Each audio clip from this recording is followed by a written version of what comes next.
Koliko studenti političkih nauka poznaju istoriju istočne Evrope i bivše SFRJ? Rezultati su poražavajući.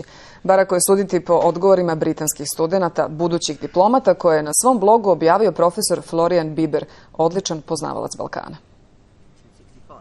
Jedan budući britanski diplomata uveren je da se Jugoslavija, kako kaže, održala toliko vekova zahvaljujući činjenici da od antičkog vremena nije imala ni jednog pravog neprijatelja. Drugi smatra da su kraljevinu SHS činili Srbi, Hrvati i Česi. Treći da je Jugoslavija država koju je za svoje potrebe stvorilo Otomansko carstvo, a Josip Broz Tito bio je službenik sultana, zadužen za održavanje reda u toj zemlji.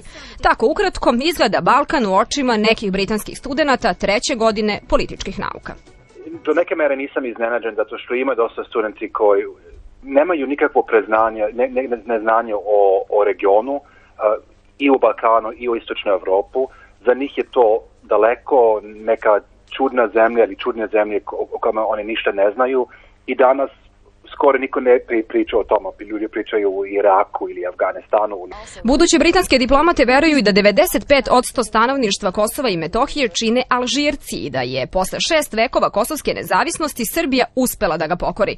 Studenti ne poznaju ni aktuelne političke prilike na Balkanu, kaže njihov profesor. To posebno zabrinjava jer će možda neko od njih jednog dana biti i zaslanik za ovo područje. Ja sam prilično siguran da oni koji su takve odgovori dali, koje sam stavio na moj website, su izuzeci u smislu da oni nisu oni koji će dobiti posao na Foreign Office-u.